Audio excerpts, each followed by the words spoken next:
It's our pleasure to welcome you to your friendly drive-in theater. The moment our fellow geeks, dweebs, nerds, and other unfortunates have been fervently waiting for has finally arrived. It's time for TMI, Confessionals of the Nerd Kind. Of the Nerd Kind. Of the Nerd Kind. And now, your hosts, Jeff Nerf Herder Chandler, Jim Kaiju Baker, and Christina Yojimbo Henry. You can continue.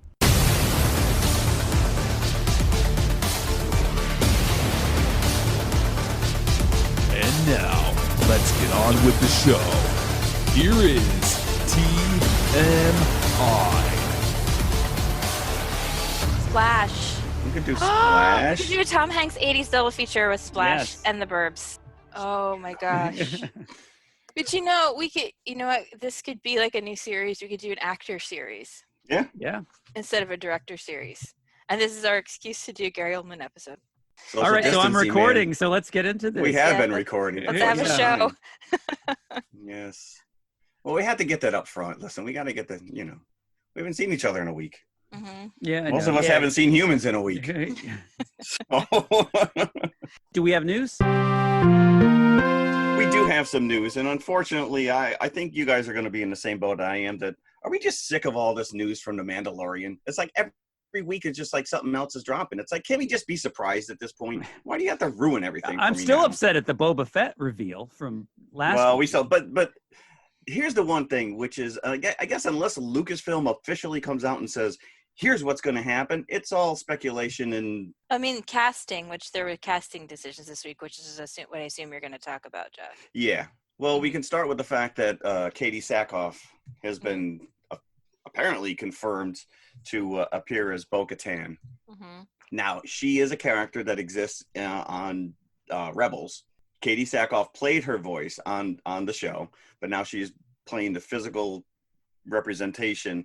But that makes perfect sense because that's the character who possessed the dark saber last that we knew of. So it would make sense that she somehow shows up. So you find out how Gideon ended up with it at the end of Mandalorian. Wouldn't that be great if they did that with all animated properties that they turned into live action, had the original just actor? Like that would mean that Casey Kasem would play Shaggy. Yeah. Zoinks! What are they going to do, dig him up at this point? Well, in the original, he was still alive, right? When they did the Well, yeah, by the time they did the live action, that was what. So anyways, so Katee Sackhoff, which is great because we haven't seen her since Galactica, really. Oh, no, did she not do that one season of the reboot of Bionic Woman? Yes, she did. Right? And that went She did. nowhere. Yeah. The other news for The Mandalorian is that Timothy Olyphant is somehow showing up. Who he's playing, we have no idea. I'm super excited about this because I don't know if I ever told you guys this, but the reason why I don't really watch TV is because Deadwood was my favorite show. And when it was canceled, my heart broke into 15 million pieces. You and every Firefly fan, yeah. And I refused to commit to another TV show for 14 years. Wow. Because I was so devastated by the loss of Deadwood, which I think is just one of the greatest shows ever. So I'm super excited for Timothy Olyphant on The Mandalorian. Cool. I mean, we don't know who he is, right? He could be a good guy, bad guy. He could be in costume. You wouldn't even know it's him. One of the reasons that first season of The Mandalorian was so rewarding is that you had all these oddball actors show up. Werner Herzog, right? Yeah. Carl Weathers, that you weren't prepared for. No, you know? right. So this is like, everything that's coming at you. Right. Yeah. Months before you see this. Just give me the show at this point. Let me experience it. Stop teasing me. We're already in, right? We're already committed. Mm-hmm. Yeah. So, the other news is, and this was the bigger one for me, which is they're bringing in Phil Tippett, who is like the godfather of stop motion animation as far as like, going back to like Star Wars, which is a lost art. I mean, when's the last time you've ever seen anything that's stop motion. Oh, Jim's Aliens and Laser Blast. Yes. Right. But anyway, so they're bringing him in, so I'm gonna have to assume that he's creating some kind of creature or aliens in stop motion for the Very cool. Mandalorian, which I think is kind of cool. So maybe it's the alien that Timothy Olyphant will be playing. You guys familiar with Josh Gates? No. This guy's like one of my favorite television personalities. He started out years ago on this show. I think it was Destination Truth, and he's got a group of travelers. He's an Indiana Jones type of guy. He's got a degree in archaeology, and he just travels the world looking for the Yeti, or he's looking for the Holy Grail, and over the years he's traveled from, I think, Sci-Fi Channel, and now he's on no, I think he's on Discovery. Anyways, regardless, he had a show on the other night, and he had Karen Allen on, and he was talking with her, he's interviewing her, and I think he got her to admit that she's going to be in Indiana Jones 5. Because he asked her this question, and she like stumbled over her words, and she's like, I can't tell you anything because Lucasfilm and Disney will come and burn down my house. But he also interviewed John Rhys Davies, who is Salah, and Salah said straight up he had not gotten a phone call. But if you're gonna do Indiana 5, you got to just bring these guys in. So I don't know. We got another like 8 years before that shows up. Yeah. So who knows?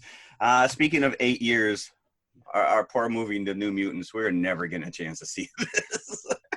I don't even know why they bothered bumping the theatrical They must feel release. that they have something valid to not just dump it on video on demand. You're talking 3 years that this thing has been filmed in the can.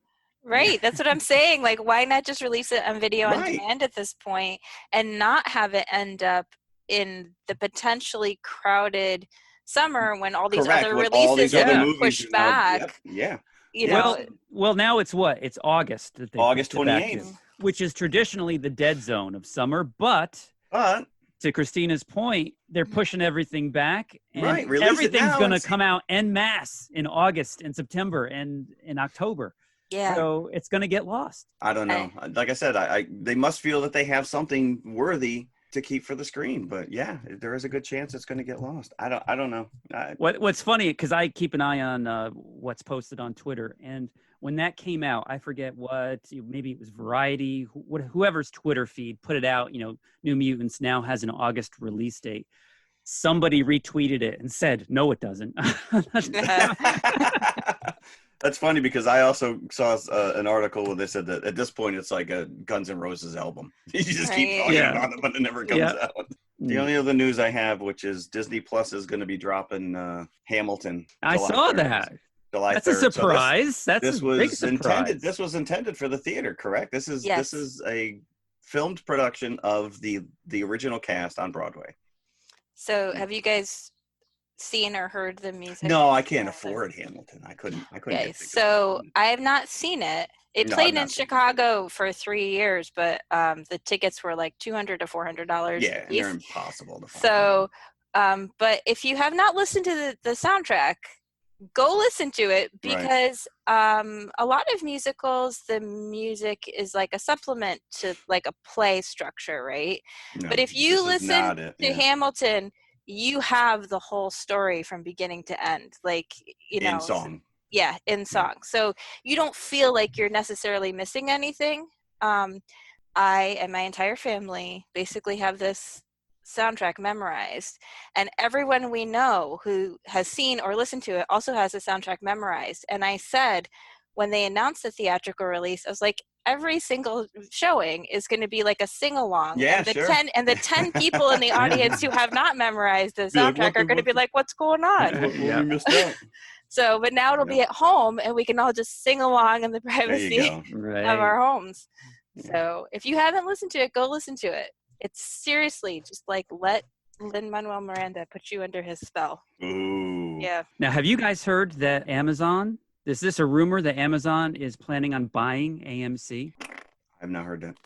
I saw a headline not too long ago that I don't know if it's a hoax or not, but I think I saw that too, but then, so what would that mean? Like Amazon properties go to AMC theaters exclusively? Like, their original films and things like that? Like, what's the benefit for them? Amazon is just monopolizing the theatrical and the at-home experience. They can control. Prime. So go back to the news article we had talked about last week, which was AMC was not going to be showing any Universal movie that came yeah. out on video on demand at the same time. So Amazon theoretically could have things running in the theater and on streaming Prime at the same time, thus cutting out the middleman. Interesting. But it makes you think, why wouldn't Regal or AMC be involved in the home streaming market? You know, it's encroaching upon them. And so it would be in their best interest to kind of control that aspect rather than be victim of it. So I think we're getting into that world. Well, I mean, that's like saying, you know, why didn't the movie theaters back in the day, that the studios invest more into television? Because television was going to be the death knell of movie theaters at one point. Why are you going to go to a theater when you can just stay home and watch TV for free?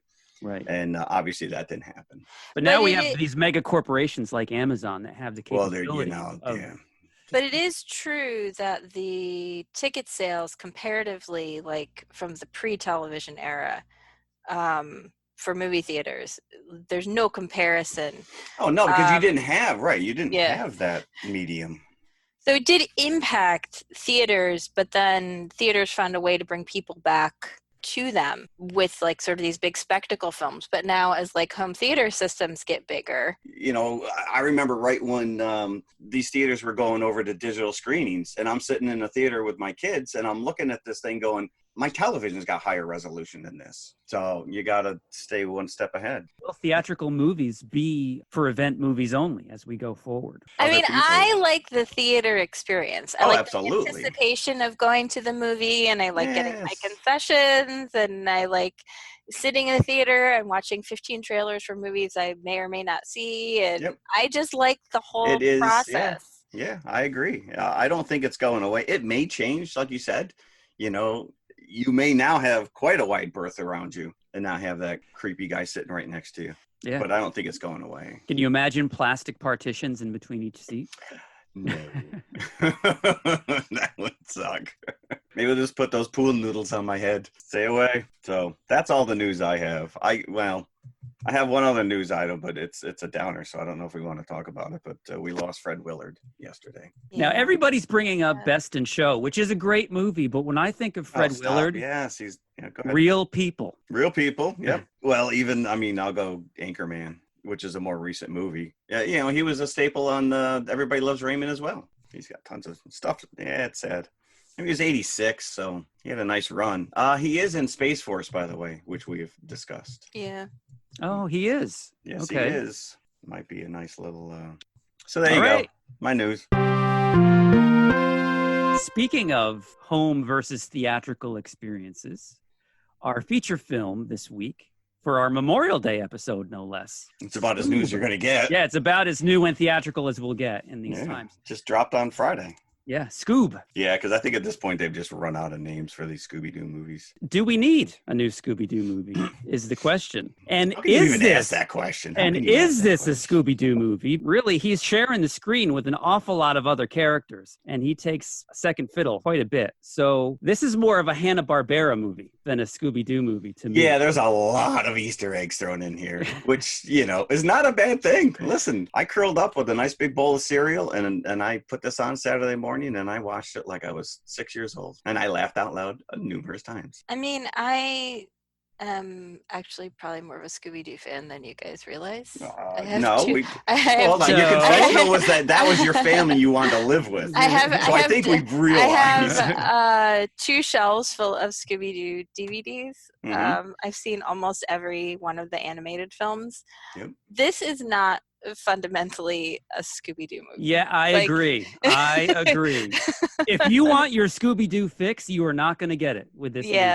And it just structurally, like plot-wise, like it's not like a Scooby story. There's many, many things about this that you're right. It's more like a Hanna-Barbera thing, where it's like, you know, like, oh, look, there's Dick Dastardly from Wacky Races, and oh, look, there's a Hong Kong Phooey arcade game in the background. People's Pet Shop in the background. There's tons of Easter eggs.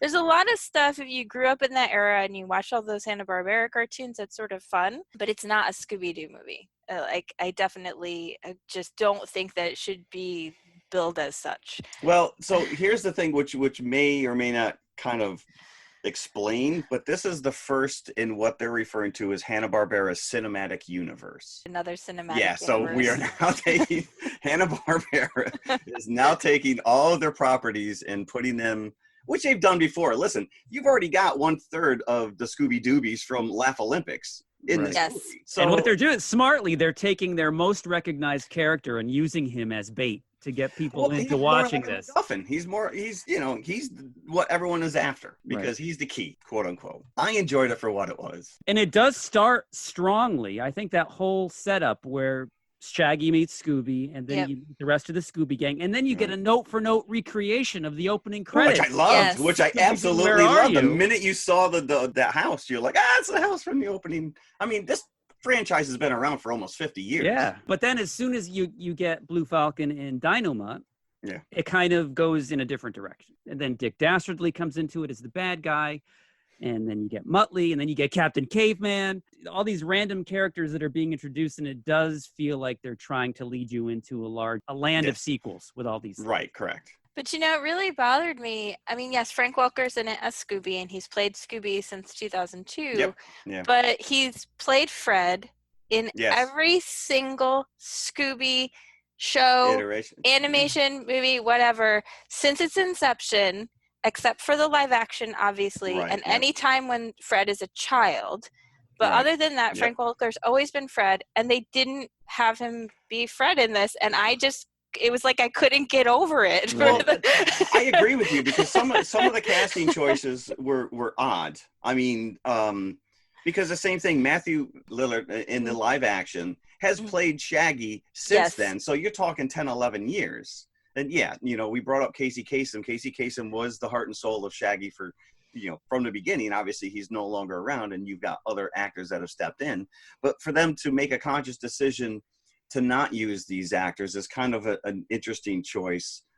Same thing with Mindy Cohen was playing Velma for quite a few of those movies. She played Velma for quite a few. Linda Cardellini's done. Yep. Some, and both of those, I think, are strong Velmas. But most significantly, Gray Griffin has been Daphne for like, I don't know, like 15, 20 years. Yeah. And and I was like, why isn't she Daphne? Yes, because I don't like these stunt casting. Like, you're just putting a name. I mean, Zac Efron did a serviceable job as Freddy. But again, like you said, Frank Welker lived and breathed that character. He is Fred. He is Fred. Frank Welker is Fred. Right. So, and I will say the worst casting choice, and I hated it, was Ken Jeong as Dynomutt. I thought he was fine. Yeah, but Dynomutt he talked like this, Blue Falcon. Well. and now he's like, well, Well, they needed him. He needed to step He was the up voice in of this reason. movie. He was the voice of I reason. thought it was Patton Oswalt for half the movie. Oh, Well, you know what's funny? When I'm watching this originally, and I'm going, Will Forte is Shaggy? And I'm listening to this, I'm like, man, this guy's got really good range. And then I realized I was thinking Will Arnett was Batman in the Lego movie. And I'm like, that's not him at all. Although Mark Wahlberg killed it as Blue Falcon. I thought he absolutely, and at first you're like, wait a minute, Blue Falcon is like this cool superhero guy. And he's not really played that way, but you realize pretty quickly why he is what he is. And we can get into it, but... and there is precedence for Blue Falcon and Dynomutt being in this because they've teamed up before on the Hanna-Barbera shows. Yeah, I actually and there's a Scooby movie with Blue Falcon. Yeah. I actually had one of my close friends, he's a professor, Jim, you had met him, Michael Grazia, and he is just a master of animation. He has classes on YouTube, and he teaches animation, and he knows the history inside and out. And we were going back and forth, and his issue with this was the inclusion of all these pop culture references, and he equated it to Shrek, which is, Disney movies stand on their own because they don't rely on that stuff and they become timeless. No kid nowadays would know who Sandy Duncan or Jerry Reed were when they guest starred on Scooby-Doo back in the 60s. So the fact that Simon Cowell shows up in this, I don't think takes away from it. I don't think a kid today would even know who Simon Cowell is. Sure they would. He was like... His moment was like 5 or 6 years ago, I agree. Well, this has been 5 years in development, so probably at the time they were like, "This is genius." Then after a while, they're like, "Maybe it wasn't such a good idea." Yeah. So, but it didn't really take away from me, the Simon Cowell thing. Well, having guest stars is a Scooby tradition. Yeah, sure. So it's not, that didn't seem No, that's weird. why. Right, that's why I was kind of like, it's been going on since And season like 2 of B or Scooby-Doo. C list guest stars at that. So Right. so with that, it is understandable. And I should point out that scene in the bowling alley where they have that little skit where Shaggy and Scooby go behind the counter and are serving the robots. Right. That was straight from the original show. Oh yeah. Oh right. The Like little you said. robots, that you bring them up, Jim. The little robots that Dick Dastardly uses Right. remind me of the Hatbots in Meet the Robinsons. Did you guys see Meet the Robinsons? Yes. Yeah. Never saw that. Was that any Oh, good? Meet the my Robinsons? gosh. Oh yeah, you should watch. You should that. watch That Meet is- the Robinsons. That's, It's better than it seems like it would Yes. be. Yes. Yeah. Because it kind of flew under the radar. It is a Disney movie. I like you said, the opening sequence where Scooby meets Shaggy is really cute. Especially the cops chasing. Scooby steals the hero meat, and he's running down there, and the cops screaming, "We got a stray dog on the tube of compressed meat." And let me just point out that that's got to be like in the nastiest state once they actually. That's slice what it I said. I said that meat's got to be sandwiches. disgusting. Well, I think Shaggy actually made a reference. Oh, is this peppercorn? He goes, sand. No, it's human feces. Oh, that's because all the bathrooms are closed at the beach now. So you're. Ugh. The plot is pretty basic. So Dick Dastardly is the bad guy, and he wants to open the underworld, Cerberus. onto the world. And in the meantime, he also wants to find Muttley. When he was experimenting with opening the portal to the underworld, he lost Muttley. So he wants to create a dog apocalypse, as they say. And Yes. it turns out the movie splits apart Shaggy and Scooby about midway through, because Scooby is all on board with the mission of the Blue Falcon and Dynomutt. Shaggy doesn't want to go on this adventure, and Scooby is talked into it. So they split up. He gets a halfway into the superhero movie. costume. He does. Yes. Although he And loses his collars, which is Very sad moment, because It you is. see him get the collar at the beginning of the movie when Right. when Shaggy adopts him. So they're brought back together at the end, and all is well because they need the dog and his owner to close the portal to the underworld. So it breaks them apart, but it brings them back together. But when it breaks them apart, you're also losing that key Scooby element of Right. the Scooby and Shaggy team, because Right. Scooby becomes like a foil of Blue Falcon. Blue Falcon and Dynamite. Dynamite. But at least there's no Scrappy Doo. I would.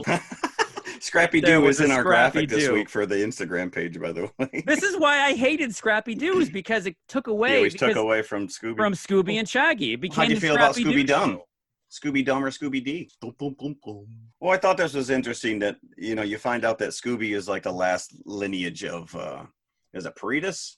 Alexander the Great's dog, which is Alexander the Great's dog. It's a true story. This dog was like this war hero. So, anyways, I thought that was kind of neat. But yeah, you're right. He just becomes like this mechanism in order to open the door for Dick Dastardly. But you get a little backstory. First of all, Dick Dastardly's spaceship is straight up an homage to his car from Wacky Racers. Yes, which I thought was really kind of cool.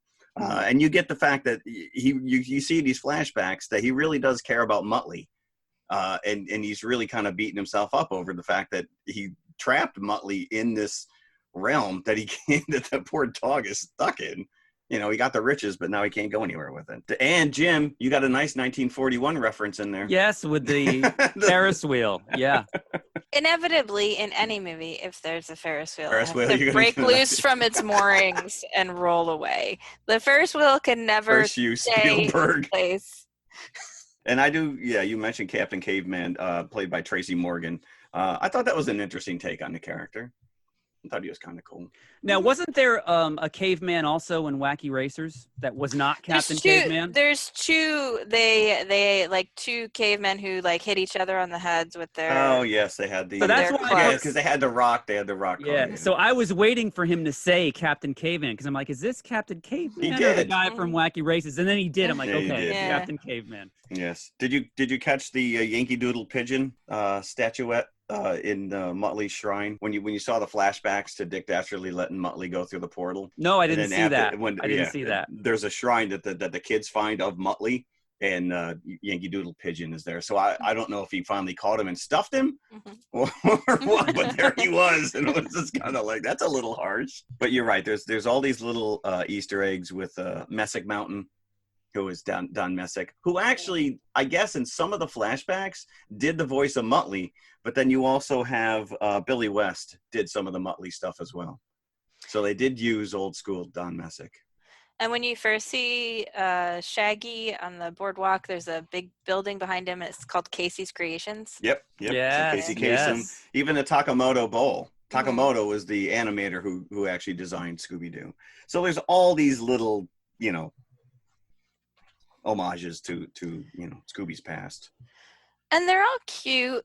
And but it doesn't really. And lead it's the story fun, forward. but it's not a Scooby mystery, okay?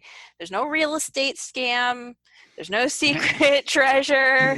There's no guy in a mask, really, even though they do the funny thing at the end with Dick Dastardly, they're pulling his mask supposedly off. being Simon unmasked. Yeah. But it's really still Dick yes. Dastardly. There is that disturbing scene where Fred is attracted to the the Dick Dastardly police disguised officer. as a woman cop. I'm so conflicted right now, he says. There were some definitely cute moments. But like I said before, Mark Wahlberg really kills this Blue Falcon because you find out that it's not Blue Falcon, it's his son, Brian. Right. And that he has issues. Him and Shaggy kind of hash it out that, he's got issues with living up to his father's name, and he's a chicken. And so anytime that something happens, he runs the other way. Now let's talk about the Easter eggs at the end. You get Jabberjaw. Yes. Well, yeah, because they said it's a Falcon Force recruiters. So the Falcon Force at the end has all these new recruits, and it includes Jabberjaw. Was it Adam with the multiple arm? I don't remember him having multiple arms, but Adamant. Adam. I don't think he didn't have multiple. That was like a reboot. Adamant. Okay. It's a new Yeah. Adam. But then you also had Grape Ape. Yes. Yes, You had Great Babe. Great babe. Yeah. And then I saw Rosie the Robot schematics on the wall from Jetsons. Yeah. Then you got the Johnny Quest laboratories, yes. right? See, but I put it in my notes. I thought I saw a Johnny Quest billboard when they're going through the desert, but I didn't backtrack. But yeah, the lab itself is. And then you saw Frankenstein Jr. Yes. Yeah, I noticed him too. So again, yes, you've got all these little tweaks in place for potential other movies. One thing I did enjoy is Fred being completely traumatized by the loss of the Mystery Machine. Oh, yes. Yeah. And I mentioned this movie last week, Frank and Creepy, which is one of my favorite of the recent Scooby-Doo films. But in that film, the Mystery Machine gets destroyed, and Fred keeps having these PTSD flashbacks throughout the film, which are completely hilarious. He's definitely more in love with the Mystery Machine than Daphne. That was absolutely. That was a topic of discussion actually in our house. Does Fred love the Mystery Machine more or Daphne? Oh yeah, more? Definitely. Zombie Island, which was one of the very first direct-to-video Scooby-Doo, was, in my opinion, and you may prove me wrong, one of the first times where it was not some real estate developer that was hoaxing. These were real paranormal creatures that they encountered. So to me, that kind of takes Scooby-Doo to the next level, where up to this point it's always been a hoax. It's always been someone just trying to, it's Don Knotts dressing up as 20 different characters to try and steer you away from Jonathan Winter's Ma Frickett's chicken recipe, the stupid crap like that every episode was with Scooby-Doo. Well, there's a period of time, it's around the time when Zombie Island comes out, where there's several movies in a row where there is the supernatural is real. I don't know if you've seen Reluctant Werewolf, where Shaggy actually turns into a werewolf. Yeah. Even the one in Mexico was right. The one, The Monster of Mexico. There's a few of them in a row where they sort of flirted with the idea that they were actually encountering real creatures, and then because that's right around the time the X-Files were really big. So all of a sudden it's it sort of reaches its zenith if you watched the Mystery Incorporated TV show, which is my favorite actually of the Scooby-Doo shows, because it has a set mythology. About half of what they uncover is fake, but then they start to uncover real things that are happening. Gotcha. Okay. Because they're in this town called Crystal Cove, which is, sort of a nexus for weird things that happen. So Gravity's Falls. So there is kind of a sense that they were moving toward you know, let's have some of this stuff be real. Let's not have it be fake all the time.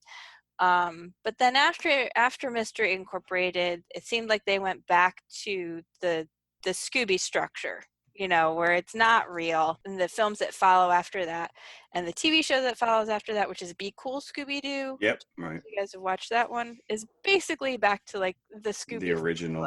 It's not that I object to like there being, you know, real supernatural whatever. It's like it didn't feel like a mystery, and mystery is sort of at the heart of what Scooby-Doo is. So like I did not feel satisfied at the end of it because I like the mystery. I like sort of the process. As I said in the beginning, if you're looking for that Scooby-Doo fix, I don't think you're going to get it here. If you're looking for a Hanna-Barbera fix, then you will get it. Listen, I'm sure that just like Trolls, I'm hoping that this does good numbers, you know, because they are missing out on a theatrical release. And up to this point, Scooby's only had 2 theatrical releases, which are the live action ones.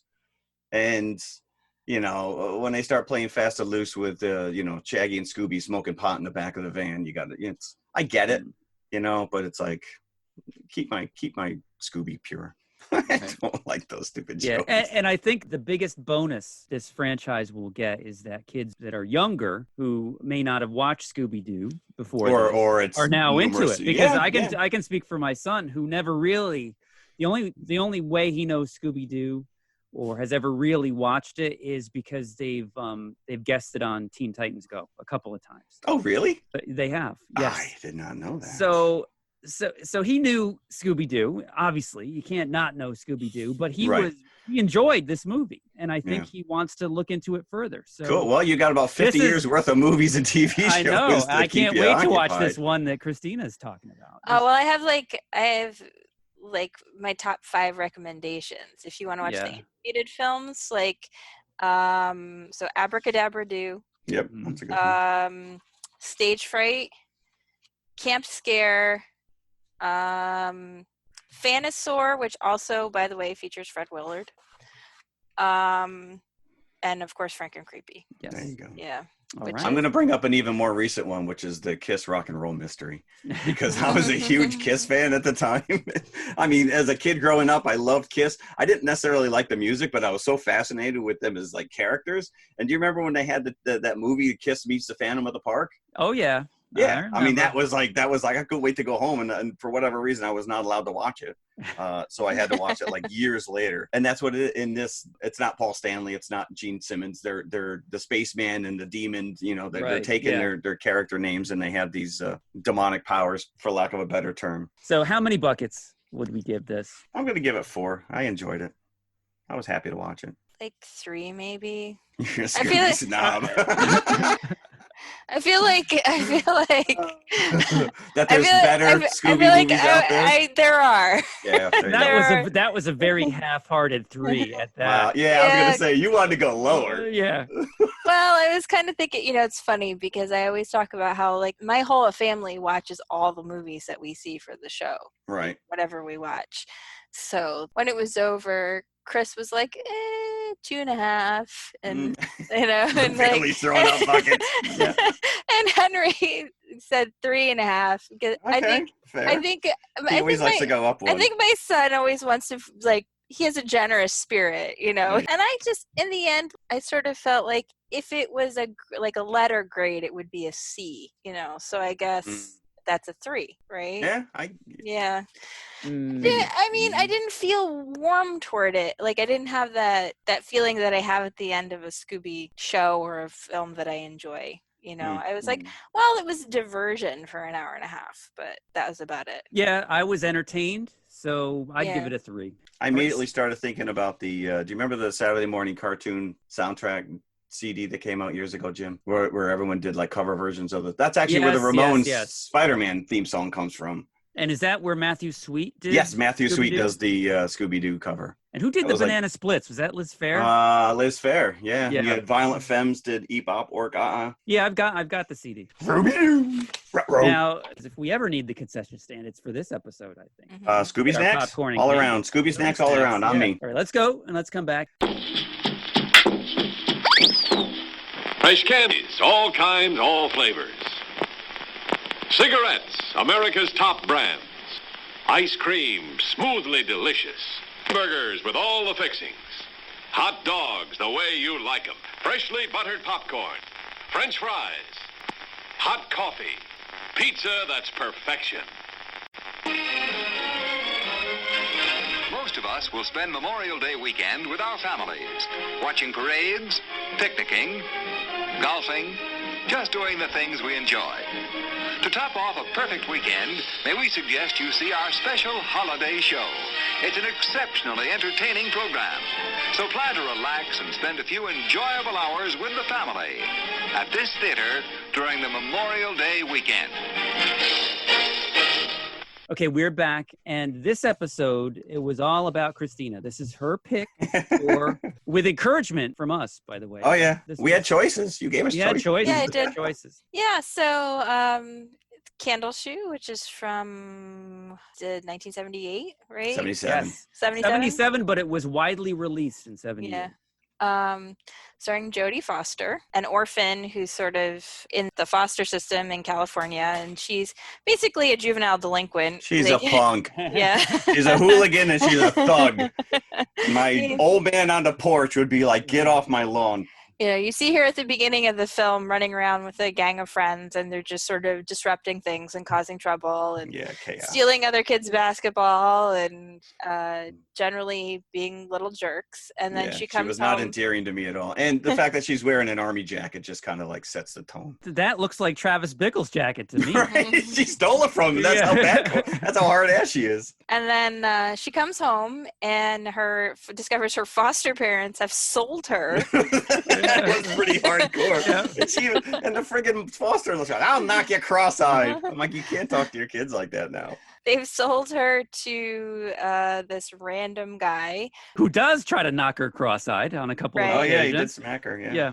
who wants her to pretend to be the long-lost granddaughter of a woman who lives on an estate in England called Candleshoe. The reason why he wants her to do this, to run this con basically, is because there's supposedly buried treasure in the house. So really this is more like a Scooby-Doo plot than the movie than the that movie we just was. That is reviewed. true. That is true. Yeah, well, you said it was, you're pairing it up because it was a caper. And I will say, if anybody's seen Anastasia, they just steal everything from this movie. The whole setup for Anastasia. Vladimir, who is Leo, the creepy guy, Right. trying to get this girl to impersonate the Grand Duchess so that he can get a reward. The con man who hires her is played by Leo McKern, which if you guys are Lady Hawk fans, you probably recognize his voice the second he came on screen. And any Beatles fans would recognize him from Help, the guy that's trying to cut Ringo's finger off. Bundage, right? His name was Bundage Hardy. Bundage, his character's name, Harry Bundage. So she goes off to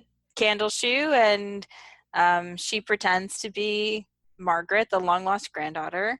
The grandmother's played by Helen Hayes, who's just sort of her usual delightful self. I don't know what it is about her, but she's just she makes you feel, she's grandmotherly. Very warm. Make me some cookies and she brought the world Mummenschanz, who often performed in the Helen Hayes Theater. It's true. She's taken in several other orphans from the village who have no other place to go. And because of this, the other orphans feel really grateful toward her, and they help the butler pretend that there's a large amount of staff that doesn't actually exist. Yeah, I was a little confused by this that we can get into. So Priory, who is played by David Niven, and he kills it in this. Now, is there a more charming English man than David Niven? David Niven. There is, but he's up there in the top 10 of charming British men. He could charm my pants off. Yeah. Helen Hayes. Lady St. Edmund was her name. And it has I think a sort of nice structure for a while where it's there's a scavenger hunt more or less, and she's trying to uncover the clues, and in the meantime Leo McKern's character is kind of leaning on her hurry up, get the thing because I have loan sharks after me. And yes, and he's covertly meeting with her throughout the beginning of the movie. And then unfortunately, I don't know, it's the budget ran out or something. It rushes very much at the end, and it just sort of falls apart where they have this really well-paced scavenger hunt, and it's sort of tossed aside in favor of like this wacky fight. But yeah, a very long brawl in Yeah. in the parlor of Candleshoe. Right, yeah, So and it is slapstick. Yeah, there's a lot going it on. did feel like they were padding out the script or the runtime. But it was weird because, you know, she's looking for all these clues or whatever, and then at the point, you know, the kids that are on the premise are kind of like they don't like her, and there's this fight with her and the other girl because they're threatened by her. They think that they're right, and she won't do favor anything. She doesn't want to partake in helping out around the house in any way, shape, or form. But then there's a point where she gets knocked unconscious, and they're all at the hospital. And it's like this is where like the Goonies step in. This is where you gotta like get everybody together, and now we're all on the same page. And they do that for like a millisecond, and then immediately they're back in the house, and like you said, all hell breaks loose, and it's just this silly, you know, old school Disney British kind of flavored fisticuffs. Right. And now you say old school Disney. Now this is in the prime of the Disney live action movie that got it definitely has that 70s. And it made me think because I was kind of tricked into thinking in my moviegoer brain looking back that Jodie Foster was in more Disney movies than she actually is. It's just this and Freaky Friday. Right. But she left such an impression, especially for me in Freaky Friday, that it makes you think, oh, she did as many as Kurt Russell. Or Peter Driscoll, who did Peter Pan. But no, she only did those two. And a lot of the Disney movies from this era do seem like they end in a wacky slapstick fight. You know, it's like every Herbie movie comes to mind, or like Apple Dumpling Gang. Yes, Apple Dumpling Gang. Yeah, just like any of those kinds of, they always ended in this kind of fight. But I think it's not a very long film. No, it's not. No, it's only like an hour and 40 minutes maybe. They could have, instead of having that super long brawl, like Jeff said, have everybody sort of come together and find the last few clues. And I think that would have been more emotionally satisfying, because I feel like it's very well paced up to that point. Right. And the way that they find the treasure is accidental, and it's as a result of and it's brawl. stupid because that would be the first place I would have looked. Right. The treasure chest. In the treasure chest. It's a treasure chest underneath the guy's foot. Oh, it was there all along. Yeah, Captain Morgan's got it up there. Captain Morgan. The balloons.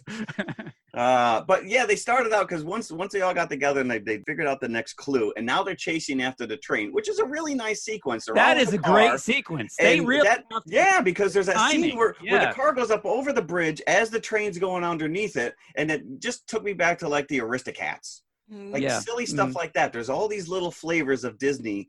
And then he parks the car in the middle of the train tracks. Like, this is the worst plan ever. We're going to get, they got marvelous brakes, you say. And then the grandmother refuses to get out of the car. Yeah. So, but they were going to lose the house because they missed a payment. The tax payment. The tax payment. Yes. But they were only like 100 pounds short. Like, you're going to lose your house over 100 pounds? That doesn't really seem like all that significant. It is weird that you would lose your house instantaneously because you missed one tax payment. Usually there's like a grace period. Not only that, but so once they found the treasure, did they get the house back by just paying off the taxes, or did they have to buy it back from the estate? Well, I think it was like a Bilbo Baggins situation where they had to buy back their stuff. We should write an article about the financial aspects of Candleshoe. But this plays into Priory. He is disguising himself as these multiple house hands, whether it's the gardener, or it's the chauffeur, or it's her friend Colonel Dennis. Now, were these real people who were fired and he's now replacing them, or perhaps dead? Them? Or because it's like they all look the same. He just had like facial hair different, and it was like, to me, it was like, wait. I think at one point they did allude that the gardener was a real guy, right? Or did I let him go? It's slapstick, but I mean, he just, once you realize what's going on, and obviously Casey, Jodie Foster's character, realizes pretty quickly what's going on, and she just lets it unfold. But it is sort of sweet at the end when you find out that she knew all along. Of course she knew. Yeah. And she just let him play because it gave him comfort and it gave her comfort. Meanwhile, I'd be like, "Are you kidding me? I busted my hands trying to fake this." Now, as we said, going over the plot, it's a very grim setup that Jodie Foster is in the foster system. No pun intended there. But she leads a terrible life Yeah, no, that it's she's kind of plucked out of. Now, the reason that Bundage wants her to pull this con is that she physically resembles this missing girl, the missing granddaughter. Right. And down to the scars. Now, nobody ever thinks that she could really be her. Well, that's what I'm saying, You right? know? If she matches the description right down to the scars, then why would he not believe that she is this Right. missing? But it is nice granddaughter? at the end that they leave it ambiguous. You're right. Right. It doesn't matter. It doesn't Right. matter to the old lady, and it really doesn't matter to Casey. I mean, Casey was Yeah. packing up and leaving. I wonder if she ever got her Ferrari. Ah. I do like that scene at the end when Casey says, "What if your real granddaughter comes home?" And she says, "What? You know? How do you know she hasn't?" hasn't. Right. You know? Yeah. Yeah, it was cute. I enjoyed it. I probably saw this once on probably Sunday. Yeah, night me too. TV. Now, again, my wife brings this up every chance she can get. Like whenever we're paging through the Disney Plus catalog, Candleshoe. And I'll just keep going. No. So you were forced to watch it, and so was she happy to watch it? Did it She live was up very to her happy memory? she was very happy to watch it. Yes, But it lived up, because sometimes when you have these movies in your head and you haven't seen them in a while, and then when you watch it, you're like, oh, that's what it was. But like That's you, what I I haven't remember. seen it probably since the late 70s, early 80s, like probably on HBO when it was Yeah. on. And I had very little memory of it, that it was even like a heist or a caper or anything. All I knew, I mean, I knew of it, right? I knew Yeah. of it, and I knew, the all fact I that knew Jodie it was Foster- Jodie Foster and an old lady. Yeah, I like the fact that the house was being sold and all the furniture was removed, and yet when they get into the fight with the bad guys, they still have dried meat hanging in the pantry. Yeah. That would have been the first thing I would have taken. Now, this is based on a novel, Christmas at Candleshoe, and I Yes. think it would have played as a Christmas movie. I Yeah. think it was actually released in December of 77 to Okay. be considered for the Oscars. They got it out at the very end of 77, limited release, and I don't think it opened wide until March. So they probably were thinking they of threw that. this out for Oscar bait. They did. They Really? did. Under what pretense? Like, I don't know. because she was in Taxi Driver, right? Yeah, She I was a guess, big right? name And it's actress like, at oh, that look, she's time. another badass. Yeah, That- geez, now I wonder if, like you said, the jacket might be a little. And now she was a Throwback. gritty actress at Disney was kind of taking a chance on this because she was in some hardcore. The Little Girl That Lives Down the Lane came Yeah, out yeah. before this, Taxi Driver. So she's in R-rated material, and also Well, like we said, straight off the bat, she's not likable. I mean, the opening sequence with those kids running around causing havoc. she grows on you though. She The grows on character you. grows on you Yes. as you're watching it, because there's a great scene as well. Because as we said, the other kids, the orphans that live at Candleshoe, are threatened by her, and Clooney has a fight with her, and I love that character, Clooney, that Casey calls Queenie. Queenie. Then there's that scene where they're at dinner, and you think that Casey's going to rat them out Rat to her try to out, get rid yeah. of them, and she doesn't. Yeah. And that's Yeah. kind of when she wins you over as an audience member. Yeah, because they're all like scuffed up from the fight. One of the IMDb reviews made me laugh because the only thing he wrote is better than the filth Disney puts out now. I'm like, what Disney movies are you watching?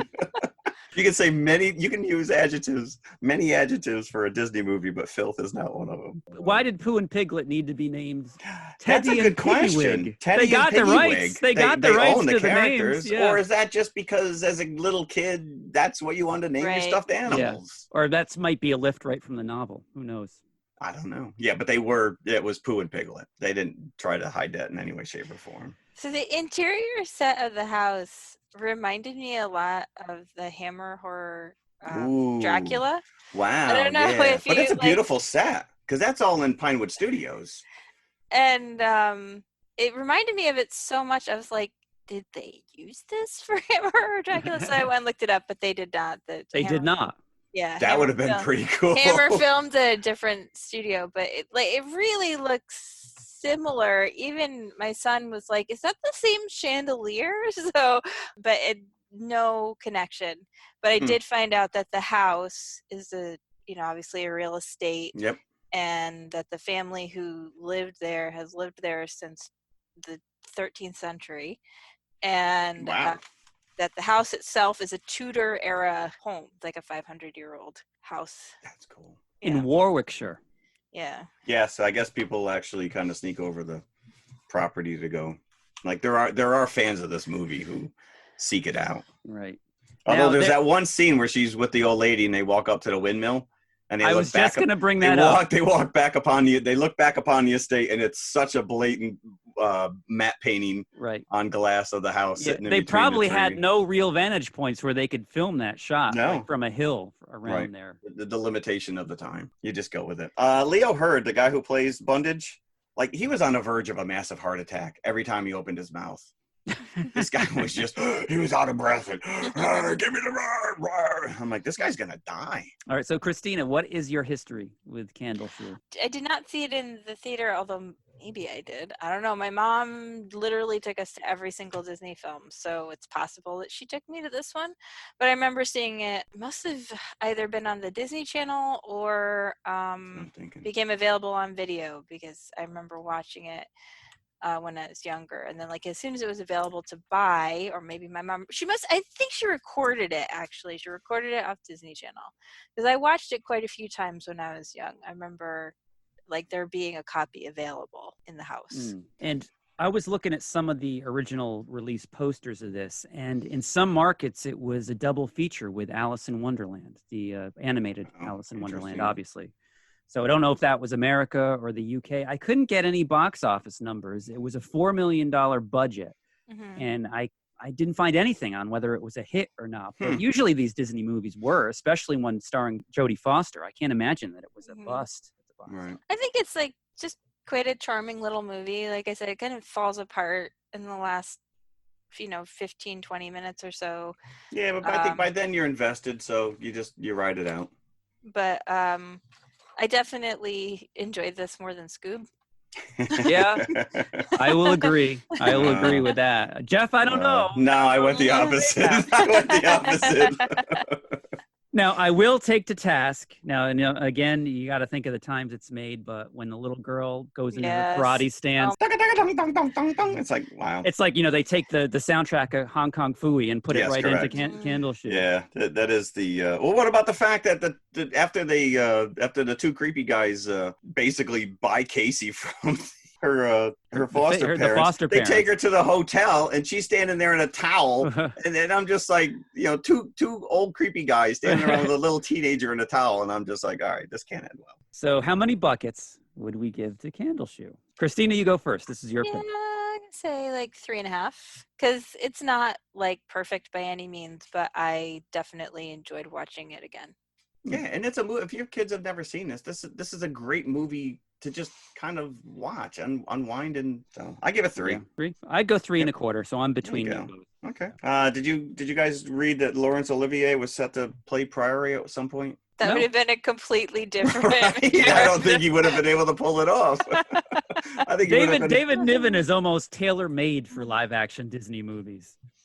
Right. I don't know how familiar you guys are with No Deposit, No Return. Oh, hell yeah. Oh, yeah. Also, yeah. Are you kidding me?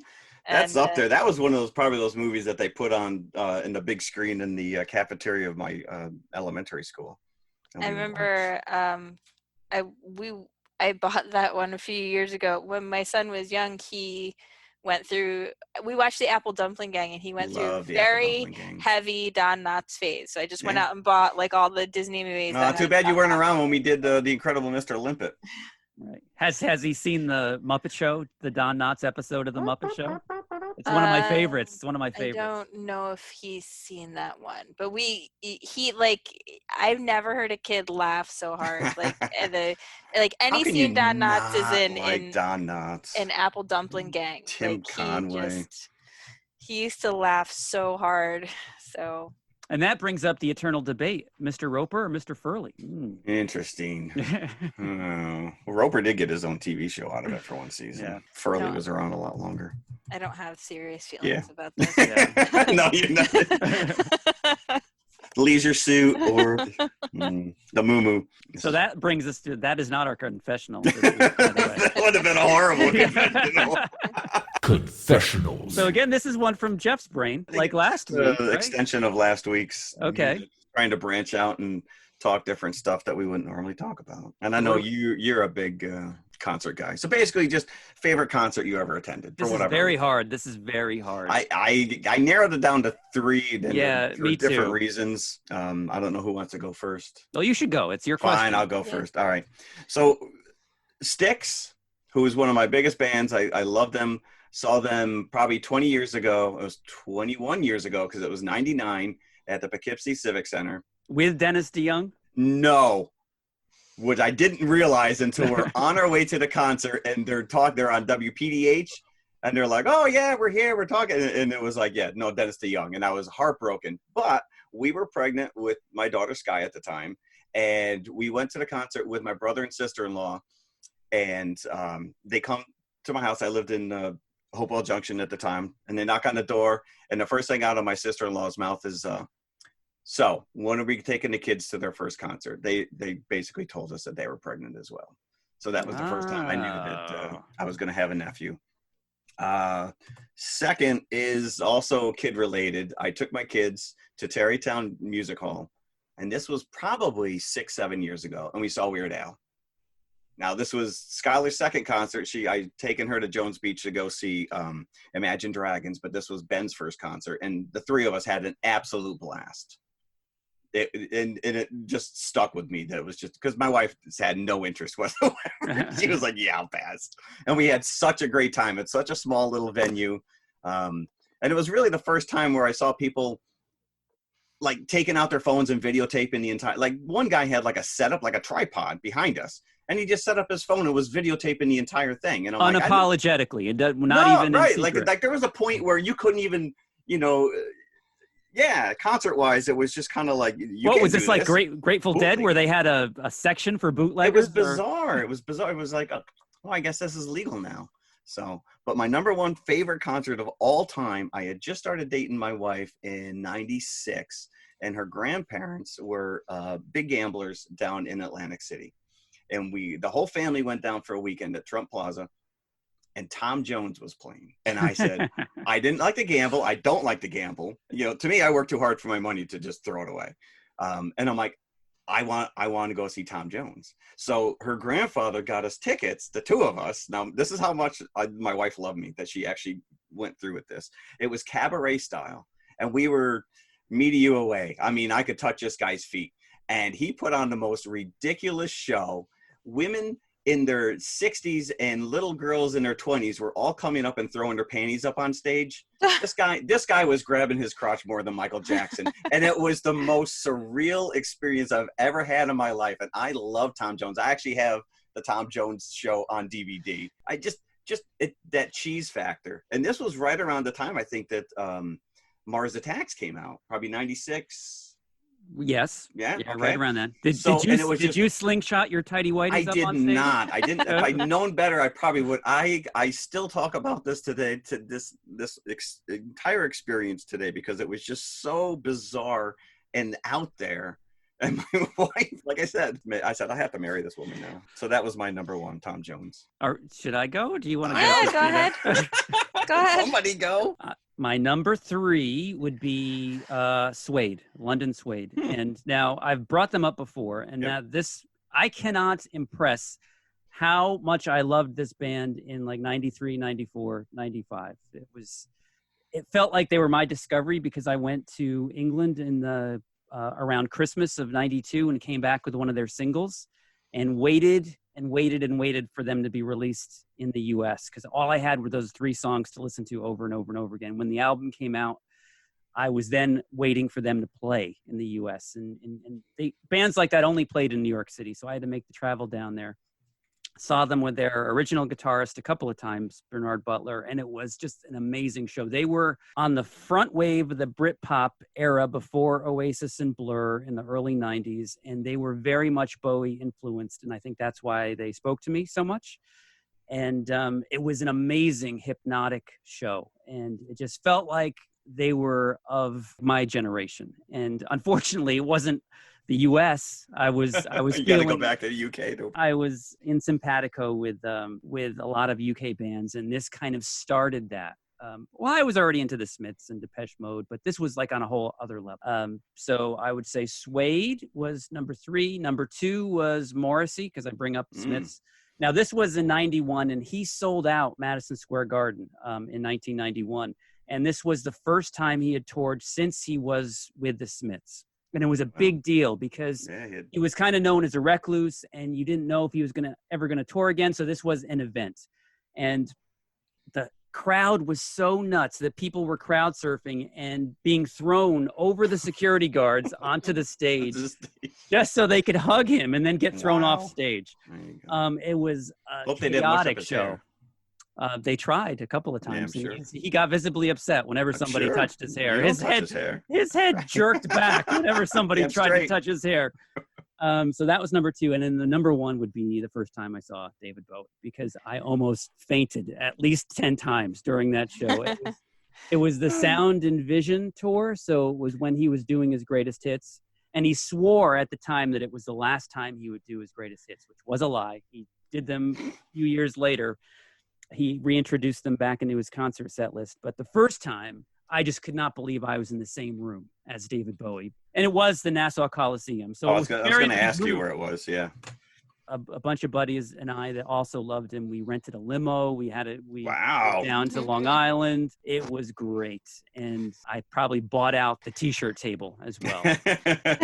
I get goosebumps just thinking about that. Ooh. And I've seen him 6 times after that for various tours and stuff. But that was the best the first time. So I think I probably also have a top 3. I was trying to think about it, like narrow it down. Like Jim, I've seen one artist multiple times. In fact, for approximately the last 15 years. The only time I've gone to a concert is if Nick Cave is in town. So I've seen him 6 times, and we actually had tickets to see his tour this year in September, which may or may not happen. Fingers crossed. Which was very exciting because it was going to be our son's first time seeing Nick Cave. He's finally old enough to go. But anyway, so I think for my number 3, I'm going to have to say U2, the Zoo TV tour. Oh, nice. I saw in at the Knickerbocker Arena in Albany, back when it was the Knickerbocker Arena and not whatever it is now. And the Pixies opened for them. Nice. Wow. That's a nice double bill right there. It was amazing. And the most amazing thing was how I had actually gotten tickets, because it was one of those tours where like the tickets came out and they sold out like instantaneously. And I was 17 and my parents did not understand, standing in line to get tickets somewhere. So I was like, well, I guess I'm just not going to go. And then a friend of mine actually worked at Video Treats, which is a video store that had a Ticketmaster. Yes, I remember going to that. Was it in Pleasant Valley? No, it was on Route 9 in Wappingers. Okay. The one that was on Route 9 in Wappingers. And they had Sears. They had a Ticketmaster thing, and he saved 2 tickets for me to come in and buy. So I was able to go and see, and it was a great show. And we had great seats. They were on the floor, so it was amazing. And then my second one, I'm going to say seeing Einstürzende Neubauten at the Metro in Chicago. Now this is probably like 18, 19 years ago. And the Metro is a very small club. It's like standing room. And this was one of the last shows I went to where I had to stand up. I was sort of reaching that point in my life where I was like, I don't want to stand for a show anymore. I want to sit down. Yeah, I crossed that point a long time ago. I will not buy standing. I will always go for no matter how far away it is, I'm going to go for the balcony seats. Yeah. But that show was amazing because it was the only time I've ever seen them live. Was it? It's Blixa, right? Was he? Blixa, yes. Yeah. And that was when I finally realized that a lot of the noises that you hear on a Neubauten album are not machines, but they're actually coming out of Blixa's mouth. It was amazing. It was just like this amazing wall of sound. And it was probably one of the last times they've been in the U.S. Not like they've done so much touring here. But that was incredible. And then obviously my first choice has to be a Nick Cave show. Which one? Right, because I made a career of seeing Nick Cave shows.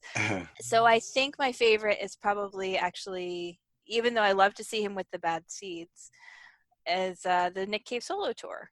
And it was I can't remember. I should have dug out my concert tickets and double checked Mm. the year before I did this. But I think it was like 2004-ish, 2003, 2004.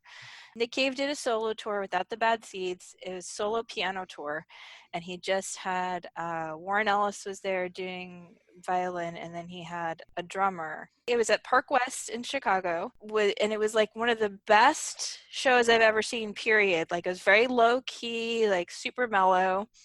There were tables, so you could sit down and you could have drinks brought to you. Nice. Which, That's a concert right there. which I enjoyed. And then he just played sort of unplugged versions of his songs, basically. Oh, that's cool.